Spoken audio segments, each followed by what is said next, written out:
How's it going, everyone? Doc here with Eyes Wide Shot Gaming, and today we are going to be breaking down every single new weapon in the brand new Polar Patriots Warbond. Don't forget to like, comment, and subscribe to stay up to date on all of your HellDivers 2 news, info, breakdowns, and more, as well as many other games. We are so close in our endeavor to 1,000 subscribers. Why not join us today? So just a few short hours ago, we have finally received our new Polar Patriots Warbond, and it sure is something. Something terrible.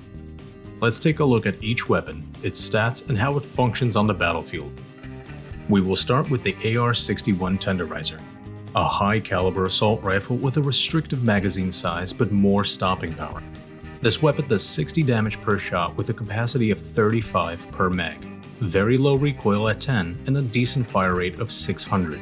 Although its description says high caliber, we see that this is merely a light armor penetrating weapon, and truly difficult to distinguish its firepower from some of our earlier assault rifles like the Liberator.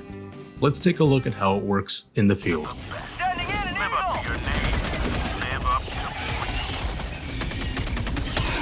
So you can see that although it's accurate, it doesn't hold a candle to many other weapons in its class and category. The ammo count is too low, and the fact that it is light armor penetrating makes us turn away from this weapon when picking a primary to take with us into the battlefield. Our next weapon up is the new SMG72 Pummeler. This light armor penetrating one-handed weapon fires concussive rounds that stagger enemies, with its slower rate of fire compared to the other SMG. Although its damage is decent at 65, we still feel an emptiness inside using this weapon. This isn't something I would bring with me anywhere, but let's see how it handles itself against some Terminids.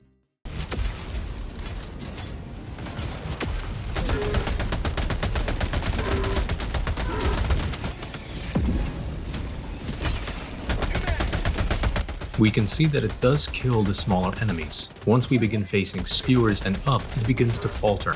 Again, another weapon to put on the shelf and forget. Our third and final primary weapon is the Plas101 Purifier. This is a medium armor penetrating explosive plasma rifle that fires a bolt of superheated gas which explodes on impact. Each shot needs to be charged up fully before it can be properly fired. The damage on the Purifier is 250, but we still require a large amount of shots for every enemy, from warriors all the way to spewers. This feels like a plasma version of the Eruptor with its high accuracy, but let's see what it can do against the enemies in the battlefield.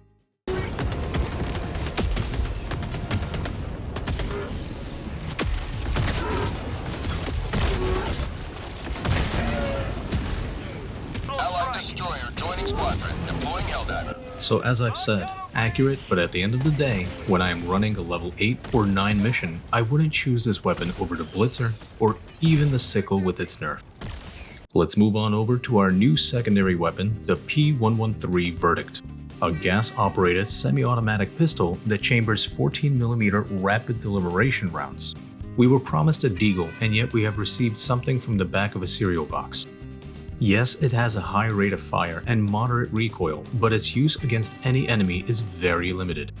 Let's see how it fares in action.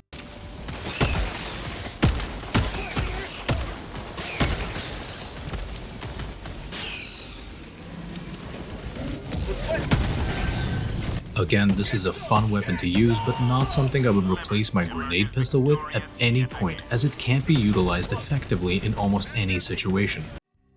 Finally, we can take a quick gander at the new grenade, the G13 Incendiary Impact. This grenade detonates on impact, covering the immediate vicinity in self-igniting white phosphorus.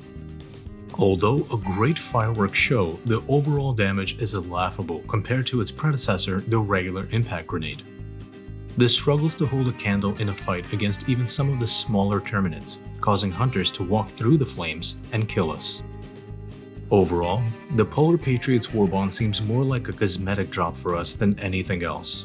Yes, there is a new booster that helps us shake off the stuns and such, but if we are paying $10 for boosters and reskinned armor, then I'm afraid to say that this isn't worth the investment, especially after the uproar in the community regarding the PlayStation account requirement. Did we hope to see a new stratagem, ship module, or just overall finally a glimpse of vehicles? Yes, but at this point we just have to wait and see where the developers at Arrowhead Studios take HellDivers 2. As always, thank you for watching, thank you for listening, and until next time, so long.